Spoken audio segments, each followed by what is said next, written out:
ဆက်တင်ဆက်သွယ်မှုပြုလုပ်နေပါတယ်ခွဲချမ်းစီပြမှုက fine ကတော့52 blue ပါဒီအချက်ပြထန်ကယဉ်ကျေးမှုပိုင်းဆိုင်ရာမှာ tutorial ရိုက်ခတ်မှုတွေရှိခဲ့တယ်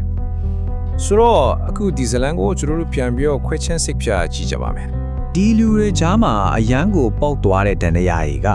အမှန်တော့လူတွေရဲ့စိတ်ခံစားချက်ကိုတိရစ္ဆာန်အပေါ်မှာပုံချလိုက်ရနေစတာပါပဲဆိုလိုတော့ကသူ့အမျိုးလူတွေတောင်မကြနိုင်တဲ့ဟင်းလင်းပြင်ကြီးချမ်းမှာအော်ဟစ်နေတဲ့အထီးကျန်တတ်တော်တကောင်အဲ့ဒီမျိုးပုံဖော်ခဲ့ကြတာပေါ့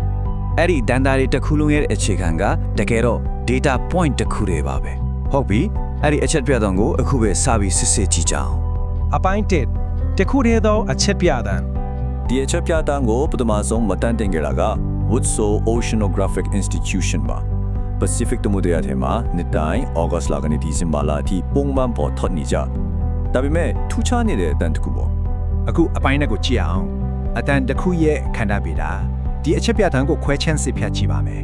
ဒီအချက်ပြတန်းရဲ့ frequency ကိုကြည့်လိုက်ရင်အတော်လေးပုံမှန်မဟုတ်တာကိုတွေ့ရပါမယ်သူသွားလာတဲ့လမ်းကြောင်းအတိုင်း light လေးရှိတဲ့ဝေလငါးပြားတွေဖင်ဝေလငါးတွေရဲ့အတန်တဲ့တိတိတတာကိုမြက်နေတာပါ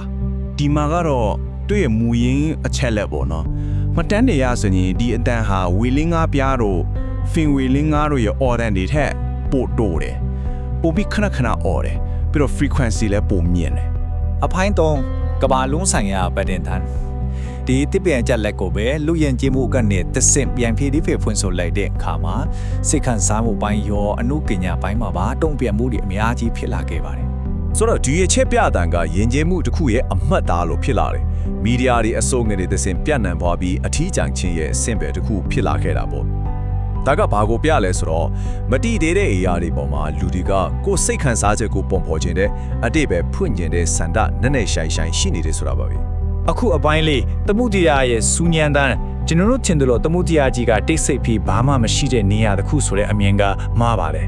တကယ်တော့သူ့ရဲ့ acoustic environment ကအရန်ရှုပ်ထွေးပြီးအမြဲတမ်းစောင့်ကြည့်ခံနေရတာပါဒါပေမဲ့လေတကယ်တမ်းဘသူကနားထောင်နေတာလဲ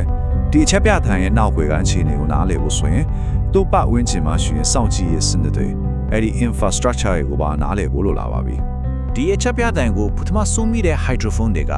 တကယ်တော့ရေငုပ်တင်ဘော်တွေကိုတိုက်ထုတ်ဖို့ design လုပ်ထားတာဆိုလိုတာကသမုဒ္ဒရာဆိုတာတဘာဝအတိုင်းတော်ယူမဟုတ်တော့ဘူးသူကအတန်ပိုင်းဆိုင်ရာစောင့်ကြည့်မှုတွေပြင်းနေတဲ့စစ်မြေပြင်တစ်ခုဖြစ်နေပါပြီအခုခေတ်မှာဆိုရင်ဒီလိုအချက်ပြတန်တွေကိုလူရဲ့နားနဲ့ချီရနားထောင်နေတာမဟုတ်တော့ဘူးတင်ပေါ်မျိုးစားခွဲခြားတာနေစားပြီးခွင့်ပြုချက်မရှိရဝင်လာတဲ့ရင်ငုတ်တင်ပေါ်တွေကို flag လောက်တာချိအလိုလျောက်စနစ်တွေကအကုန်ခွဲချမ်းစစ်ဖြာနေတာပါနောက်ပြီးတော့ဒီဒနာရီရဲ့တည်းအလိကကြတဲ့အချက်ဖြစ်တဲ့ဘယ်သူမှမကြားနိုင်ဘူးဆိုတာကလည်းသိပ္ပံနေကြအရာတိတ်တော့အခြေမခိုင်လာဘူးဘာလို့လဲဆိုတော့တခြားဝေလငါ music တွေရဲ့အကြားအာရုံကတော်တော်ကျေပြတ်နေသူတို့က52 Hz အချက်ပြတန်းကိုကောင်းကောင်းကြီးကြားနိုင်ပါတယ်အပိုင်း9မှတ်တမ်းကိုပြန်လေပြင်ဆင်ခြင်းအချက်လက်တွေထွက်လာပြီဆိုတော့ဒီ file ကို update လုပ်ဖို့လိုအပ်လာပါပြီဒီအချက်ပြတန်းကတခုတည်းရှိတာမဟုတ်တော့ဘူး2010မှာနေရာတော်ကွာတဲ့ sensor တွေကနေအလားတူ pattern မျိုးကိုဖတ်မိခဲ့တယ်ဆိုလိုတာကဒီလိုအတန်မျိုးထုတ်တဲ့ရင်းမြစ်တစ်ခုထက်ပိုပြီးရှိနိုင်တယ်ဆိုတဲ့သဘောပါပဲနောက်ပြီး2022မှာ The Loneliest Whale ဆိုတဲ့ documentary ထဲမှာရှားပါတဲ့ဝေလငါပြားနဲ့ fin ဝေလငါ muse set တကောင်ဟူတည်ရှိခဲ့တဲ့အထောက်အထားတွေတင်ပြခဲ့တယ်အဲ့ဒါကဒီလိုထူးခြားတဲ့ frequency အတွက်ဇီဝဗေဒအရာရော UTE ရောအတော်လေးဖြစ်နိုင်ခြေရှိတဲ့ရှင်းလင်းချက်တစ်ခုပဲဒီ data anomaly အတွက်ရိုးရှင်းတဲ့အဖြေတစ်ခုပေါ့အပိုင်း6နားထောင်သူရဲ့ထင်ဟမှုတကယ်တော့အဓိကမေးခွန်းကဝေးလင်ကရဲ့စိတ်အခြေအနေအကြောင်းမဟုတ်တော့ဘူးအဓိကစောင့်ကြည့်နားထောင်နေတဲ့သူတွေအကြောင်းထင်လာပါပြီကဘာနဲ့တဝမ်းချိတ်ဆက်နေတဲ့မျိုးစိတ်တစ်ခုဖြစ်တဲ့ကျွန်တော်တို့ကြားတန်းမှာဒီအချက်ပြတန်းတစ်ခုကဘာလို့ဒီလောက်ထိနက်နက်ရှမ်းရှမ်းပိတ်တင်ထနေရတာလဲ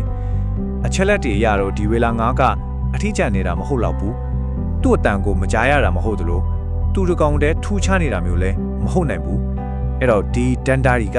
ဘာလို့ဒီလောက်ထိရှင်တန်နေရလဲဆိုတာကအတန်ရဲ့ရင်းမြစ်အကြောင်းထက်နားထောင်နေတဲ့သူတွေအကြောင်းကိုပို့ပြီးဖော်ပြနေတာပါ ခွဲချမ်းစိတ်ဖျားမှုရဲ့နောက်ဆုံးကောက်ချက်ကတော့အထီးကျန်းဝေးလငါဆိုတဲ့ဇာတ်လမ်းဟာတကယ်တော့လူတွေရဲ့စိတ်ထဲမှာရှိတဲ့အရာကိုပုံဖော်လိုက်တာပဲဒီပညာတွေနဲ့ပြည့်နေတဲ့ကဘာကြီးမှာပို့ပြီးအထီးကျန်လာတဲ့လူသားတွေရဲ့ခံစားချက်ကိုထင်ဟပ်နေတာပါဒီအချက်ပြတန်ကမန်တစ်ချက်ပါပဲဒီဝေးလငါရဲ့ထီးချင်းကိုကျွန်တော်တို့ဘလို့အတိတ်ဖက်ဖွင့်ဆိုတယ်လဲဆိုတာကကျွန်တော်တို့ရဲ့ကိုယ်ပိုင်အခြေအနေကိုဘယ်လောက်ထိဖော်ထုတ်ပြနေတယ်လဲဆိုတာကပဲအရေးကြီးဆုံးတွေးရှိချက်ဖြစ်ပါပဲဆက်သွယ်မှုပြီးဆုံးပါ